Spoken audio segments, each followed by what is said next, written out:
Sofía se despertó hoy en la mañana y vio en Facebook una noticia de que su amiga Luisa compartió, en donde dice que 3 estudiantes de cine en Guadalajara desaparecieron. Días después de saber la noticia, una compañera de clase comenta que conoce a uno de ellos. Sofía se impactó mucho, pues se da cuenta que este tipo de sucesos están cada vez más cerca de ella. Después de esto, comienza a haber mucho movimiento en redes sociales y en las calles en contra del gobierno, pues todos quieren una respuesta de lo que está pasando.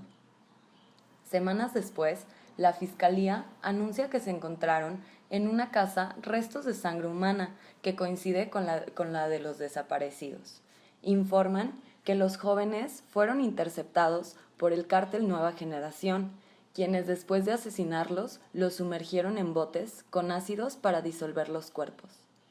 Hay personas que lo creen y otras que no. Sofía lo duda, pero no tiene idea de cuál sea la verdad.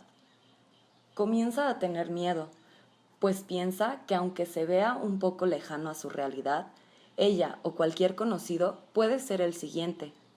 Comenta esto con sus amigos y algunos coinciden con ella, mientras que otros le dicen que no exagere, que esté en una universidad bien, vive en una colonia bien y va a lugares bien, y que ahí no le va a pasar nada. Los miedos, según Reguillo, son experiencias socialmente construidas y culturalmente compartidas. Esto quiere decir que son las personas, los individuos, quienes experimentan estos miedos. Sofía tenía miedo de despertar un día y enterarse que algún amigo o familiar estuviera desaparecido, como los estudiantes, y de no volver a saber de ellos. Los miedos tienen una dimensión social que puede ser empujada o modulada socialmente, aunque se trata de una experiencia culturalmente compartida. Sofía, como varios de sus compañeros en ITESO, compartieron el cómo se sentían ante la situación de los estudiantes de cine que habían desaparecido, y ella se dio cuenta que no era la única que tenía miedo a que la desaparecieran por ser estudiante, debido a que se identificaba con los chavos desaparecidos implicados en esta situación. Berger y Luckman mencionan que la realidad o realidades son conocimientos que orientan nuestro comportamiento, por lo tanto, el conocimiento es algo individual y particular. En este diálogo, Sofía y sus compañeros se preguntaron qué podían hacer ante esta situación. Algunos pensaban que no exponerse era lo ideal, sin embargo, Sofía se preguntó, ¿no exponerse ante qué o quién? Pues la noticia decía que los estudiantes habían sido encontrados en los tambos, pero no podían saber con certeza que se trataba de ellos. Pero los medios de comunicación y las autoridades querían hacer creer a la sociedad que así había ocurrido.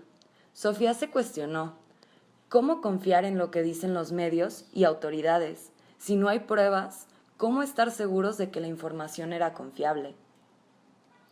A pesar de que todos conocemos de manera diferente, también llegamos a puntos de vista en común con otros. Sofía se dio cuenta que muchos compañeros pensaban como ella, sin embargo había otros que se mostraban indiferentes ante el tema. Berger y Luckman dicen que la realidad es un consenso social y que para llegar a estos compartimos nuestro conocimiento mediante procesos sociales que organizan esta realidad y que la hacen objetiva. La realidad que los medios y las autoridades estaban difundiendo era una, sin embargo, la realidad que Sofía y otros estudiantes estaban construyendo era distinta, pues no estaban seguros de que eso fue lo que pasó. Gergen afirma en El yo saturado que por medio del lenguaje se expresan ideas y sentimientos. Comprender el lenguaje es entender la mente de quien lo emplea y el lenguaje de un individuo es capaz de transmitir una verdad objetiva. Sofía estaba viendo las noticias y salió una entrevista de uno de los padres de familia. Sofía comenzó a llorar, puesto que empatizó con el diálogo y el discurso de los padres de familia. Cuando tenemos miedo, podemos actuar de diferentes maneras, pero cada quien actúa o hace diferentes cosas, tiene diferentes maneras de enfrentarlo. Gergen nos menciona cómo un acontecimiento lo podemos ver de muchas perspectivas y cada una puede ser una verdad objetiva. Sofía recordó aquel acontecimiento de Ayotzinapa, en donde desaparecieron a 43 estudiantes, y los padres de familia y amigos comenzaron a incendiar camiones. Por lo anterior, si una persona no tiene acceso a ninguna cultura o contexto que lo rodea para compartir aquellos elementos portadores de cierta incertidumbre, duda, sospecha o miedo, entonces éste no tiene la capacidad de insertarse e instalarse, por lo que hablamos de miedos culturalmente diferenciados. Sofía se dio cuenta que la situación de Ayotzinapa y de los estudiantes de cine eran parecidas. Sin embargo, las acciones tomadas por los padres de familia eran diferentes. El Estado y los medios tienen un papel fundamental en la construcción del miedo, puesto que lo que la gente escucha y ve públicamente lo difunde de boca en boca, construyendo así un imaginario de miedo, inseguridad, violencia, entre otras. Por otro lado, según Reguillo, el efecto de la apropiación autoritaria de los miedos es exacerbar la imaginación y utilizar categorías locales para crear lo que es el enemigo perfecto. Narcotraficantes, terroristas, disruptor, portador de caos y desorden, y nuevamente los medios tienden a producir la imagen de estos enemigos por medio de diferentes herramientas, tales como la fotografía, videos, entre otros, de manera que las personas van haciendo imaginarios sobre la criminalización. Todo esto se puede explicar gracias al mundo intersubjetivo, que es el encuentro de varias subjetividades que llegan a un acuerdo. En este caso, las autoridades, los medios y el gobierno nos explican y nosotros como sociedad lo aceptamos y lo difundimos. Por lo tanto, lo que existe, en este caso, esta forma de ponerle cara al miedo, nosotros lo inventamos.